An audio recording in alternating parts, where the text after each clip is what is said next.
Hello everyone, Sinister here of the Gamer Section bringing you another video. Hope you enjoy our content. Be sure to hit that like button. With that being said, on to the review. And today's game is Weapon of Choice DX. This game is available on the Switch, the Xbox One, and the PlayStation 4. The version I'm reviewing is the Xbox One version. I'm basically going to break down everything too, from the story to the gameplay and the score at the end. Alright, as we begin with the story, it basically evolves around these hideous creatures and aliens, coming from another planet. They're invading Earth. And basically it's up to you to blast them off the smithereens, or the human race will face annihilation.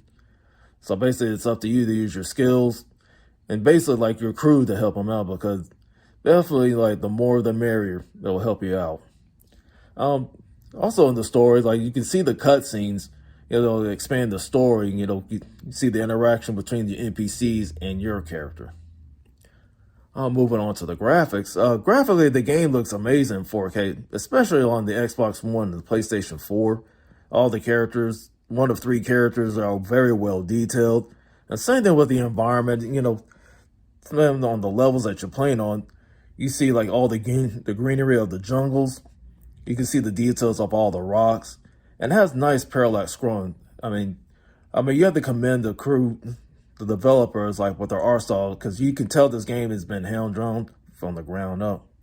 As far as like the characters that you use, some of them, look familiar, like some of the movies that you see. Like, one of the 3 characters that you use looks like Dylan from Predator. And of course, along the way, you can rescue other characters, and that way you can unlock them later on as you beat that level. And you can tell, like, some of them are big fans, like, of sci-fi shooters out there, like, big sci-fi movies out there. You can see it along the way. So, moving on to the gameplay. Gameplay-wise, this is where the game really shines. You can tell that this game took inspiration from Contra, because it's basically a run and gun. And the thing is, like, you choose 1 of 3 characters. One of them I mentioned earlier looks like Dylan. And you have 2 other characters on there that you start out with. You choose 1 of 3. Each of them have their own weapon, but basically they all do the same thing, because you can jump and double jump along the way. But however, you got to be careful, because certain enemies will kill you real quick. It's like you don't want to take too much damage, because basically if you take damage, it slows down. You see a skull flash in the background. It's like you have to kill these enemies really quick or you'll die. If your character gets hurt, you got to send in another character, the other 2 characters that you haven't chosen, to come in and rescue them. Of course, if you rescued 1 person earlier, you can only take 1 person with you. So basically, you got to pick and choose who you want to take with you along the way, and you just continue on from there.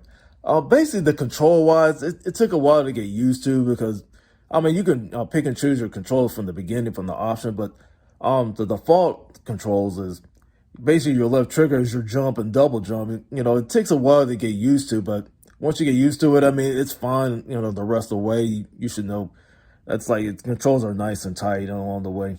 It makes things easy to you.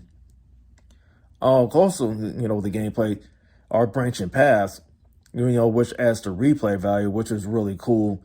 Because hey, if you go through this way earlier, later on, if like the mission fails, you can try a different way, just to expand the story and everything. And of course, like in the middle of the match, or the middle of like in your fight, basically, one of your NPCs will contact you, just to see what your progress is doing. Just like I mentioned earlier, trying to expand the story and what's going on, and actually unlocking it, later on. At the end of every match, of course, you have a boss character. And you have to be careful with these boss patterns. Once you learn their patterns, it's easy, and you can always go along the way. And mind you, if you rescue like anybody from earlier, that person gets unlockable, and basically you can choose anybody from each level as you expand the way. Trying to go further, just to take out the enemies that you see here. And now to the score. I give this game a 4.5 out of 5. For the latest news and reviews, be sure to like, subscribe, and hit that bell for notifications.